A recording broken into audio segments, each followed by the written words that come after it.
Hello, TCI, Jonathan's Refuge, our faithful followers throughout the world. We love you guys so much. Thank you for those that broadcast this at your homes and office and have people in on those. I appreciate hearing about that. That really blesses our heart. Our church is a global church, and we have church in homes. And I'm not going to go into all the details of why right now, but we just found it makes for a great way to have church in the evenings on the weekdays so that our weekends are free for our family, which is what God intended. Okay. But let's get right into the message. It's going to be a short message today, about 12 minutes. How do we deal with pain? How do we deal with heart-wrenching pain? What do you do when the world is closing in on you and everything around you just seems like it's falling apart? And no matter what you do, you just can't seem to get anything to flow your way. And then in the midst of all that, something occurs, whatever it might be, at your work, your personal life, and it's just heart-wrenching. Maybe someone's divorcing you, maybe someone's leaving you, maybe you're being fired, maybe you're being transitioned out, maybe you've lost a loved one. There's a lot of things that can cause heart-wrenching pain. I remember when my brother Steiner died, I was coming down from Mount Adams, and I got 1,000 messages, and I didn't know that he had died. And so I found out on a text, and I pulled over and I smashed with my fist the rail as hard as I could, as long as I could, this huge steel rail, bloodied my fist up, got all my aggression out, got in the car and realized that I had bowed the whole hand and broken a couple more bones on the other side. I think of moments like that when I say heart-wrenching. That to me was a heart-wrenching. I was not expecting that. This week I've gone through some family things that I've been dealing with and loved ones. And sometimes those can be the most painful, heart-wrenching situations. And it's not easy when you watch someone you love and there's nothing you can do because they don't want your help. You're watching them. It's a train wreck in the making. You see the bridge out. You see the train not just going straight at the bridge, they're loading up coal to make it go faster because they think they know everything. And they don't see the bridge. And I can't stop it. I try. Have you ever been in that situation? I ask this because I have a lot of people ask me that question. And I'm going through it right now with a personal situation with someone that I love more than life itself. And so I sit there and I say, God, how do I deal with this? And here's the easy answer. You just let go and let God. I know that sounds cheesy, right? Let go and let God. But the great architect of the universe, he's not in some weird building up in heaven. He's not this Jesus guy everyone talks about. He's not this Muhammad. He's not Buddha. It's not a he or a she. It is a living, breathing entity that is in you, in me, in the trees. And there is a beyond. I've died 3 times. We all know the story. So 3 times I've been there, met this great deity and all of the people who have gone before me that I knew. And what's interesting is when you can just give up the control of the wheel to God. That's hard for me. I don't know about you, but I have a hard time because I'm one heck of a driver. I can drive. I can drive like a bat out of you-know-where, straight out of the gates. And you're telling me I got to let go and let God, this invisible thing people talk about, and that's where they're wrong. It's not invisible. Go look in the mirror. You're looking at God.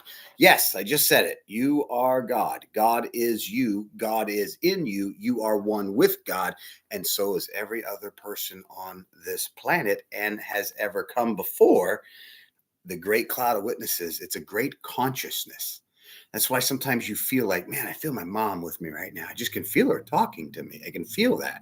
I feel her holding my heart as I go through some of this. That's the great cloud of witnesses. That is the consciousness of my mother that is with everyone around that knew her. And so how do you do it? Well, the first thing is you just got to let go. You got to let go and let God. And sometimes the hardest thing to do is to watch a guy fall. On a lesser note, I had a friend that I did time with years ago, and he got out and he wanted a place. And I've moved mountains.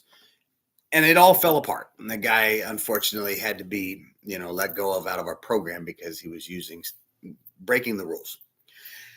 Now, that was hard. I take those as a personal loss.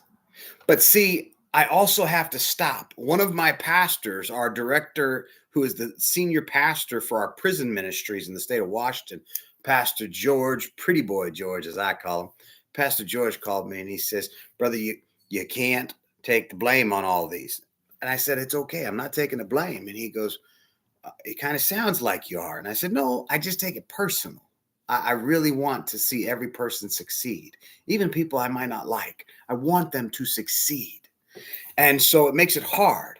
And I remember when he asked me, he's like, "Well, then how do you deal with that?" And this was a question I was asked actually previously, years back, about the same scenario. How do you deal with great loss? He was there with me in prison when I got the news of a lost child. How do you get over that? Let go and let God.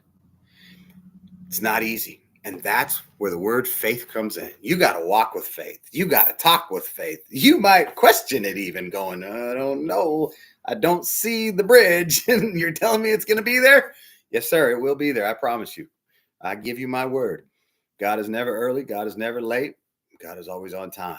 The universe, the great architect, the invisible and yet visible is around us at all times. It's permeating and penetrating throughout all things. It is all things. It is what allows, if you can tap into it, people to go to great heights of success. It is, if you allow to tap into it, it is what can make you feel peace in your heart. I don't know about you, but I've made my millions. I've had fame. I've had power. I never found peace in those things. I found peace, ironically, in a jail cell. In my later years, I found peace in a jail cell because it was in a moment when I lost everything. And I was literally starting my life over with nothing, not even my name. My name, in my opinion, coming out was mud. So, how do you deal with that pain? How do you deal with that fear? You just let go and let God.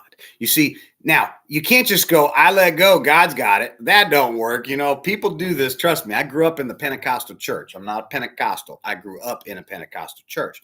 I love my roots. But one of the things I cannot stand about the church world is how people walk around saying, "Oh, it's not my problem. It's God's problem. I gave it to God." That's not how it works, folks. You can't just say, "Oh, I'm going to give my kid to God and I'll let God deal with them." No, no, no. That's your child. You brought them up. You raised them. It's your job. You deal with it. Okay. That's what God's saying. I'm in you, so I am dealing with it through you. But what it means is you're going to let go in the respect, allowing it to drag you and your heart rates and your blood pressures and allow you to get stress and get more gray hairs and lose sleep at night and lose your peace.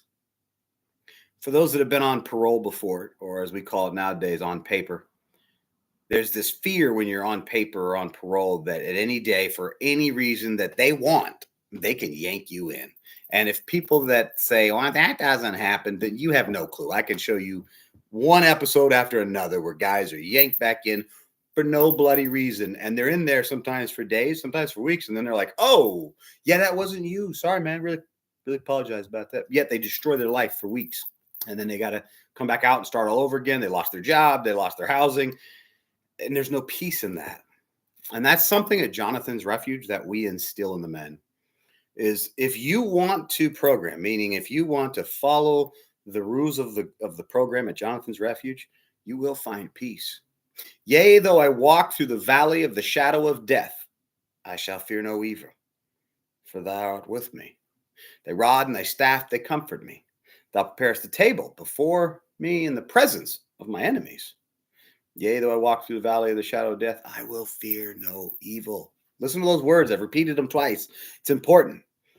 I walk through the valley of the shadow of death sometimes more often than I want. And the pain and the hurt that comes with it takes a toll on you. But guess what? I'm revived like David. That's Psalms 23 I was quoting from. I'm revived like David because the Lord prepares a table before me. See, the deity has things set up. And it's amazing how the second I just let go and let God, people make phone calls, people do things. And all of a sudden, stuff that I thought I had to do, I didn't have to because I just let go of the wheel and I allowed the great architect in the universe to steer it. Now I'm still having to be involved. I still have to be active. I still need to keep this person in my prayers. I still need to be involved and see how they're doing and keep a distance to watch it because I'm there. Like the prodigal son, the father let his son get his inheritance and he ran off the one and he squandered it. The other guy, he stayed at home and he just followed his father's, rules and ran the farm. But the other one went out and he got prostitutes, drugs, booze, gambled, and ended up sleeping in a pig's pen. That's where he ended up. And finally he said, surely this is the worst that could happen. I'm going to go home. My dad will at least let me be a slave on his farm. And when he got close, his father saw him and he came running out. Then he put his signet ring on his hand and he covered him with his cloak. And he said, I love you, my son. Welcome home. Now, the other brother was teed off because the father threw a party. He cut the fattest calf. He had the greatest celebration because his son had come home. The other one was jealous because he's like, wait a second.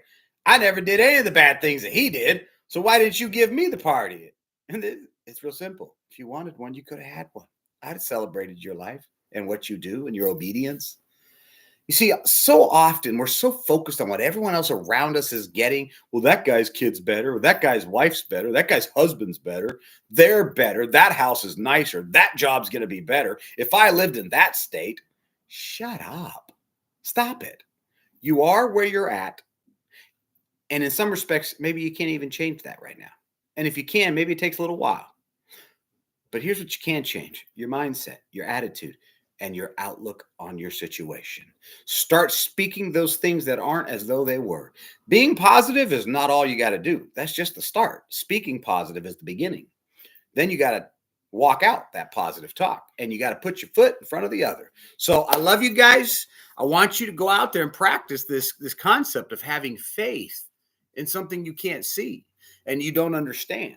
And you say, I don't get that. Really? Come with me and drive in the Tesla. Come get in a Tesla with me and you explain to me how everything works. You can't. Very few of you could. Yet, you know it drives and you have faith it's going to get you to the next place to charge. What about the airplane? Some people say, well, I'm not sure how it works. What about the internet? What about some of these things called algorithms? How does that work? Where when you're in your house talking and all of a sudden you're talking about pizzas, then you go to get on your computer and you realize it's pizza advertisements everywhere. And you're like, how'd that happen? There's this thing called Alexa or whatever you guys got, Alexa or whoever it is. It's even talking back to me right now in the office.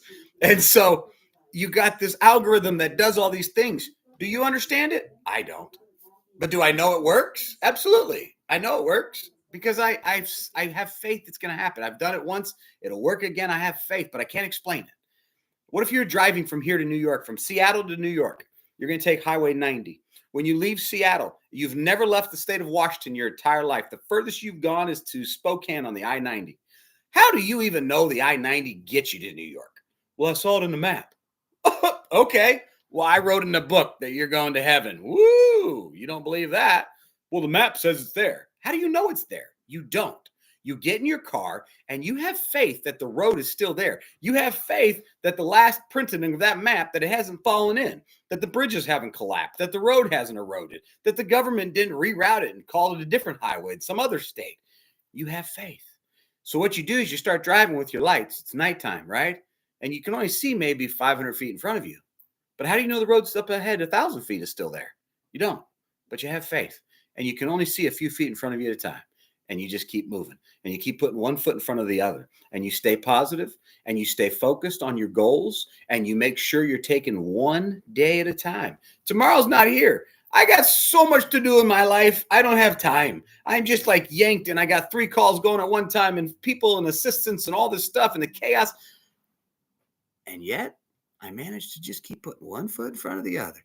And then sometimes a few months go by and I'm like, holy smokes, to my wife, babe, do you know where we're at, babes? We made it.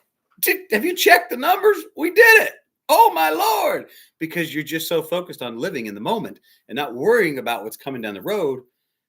Take a breath. Plan for tomorrow, but make sure you're living for today. I love you guys. God bless. Take care.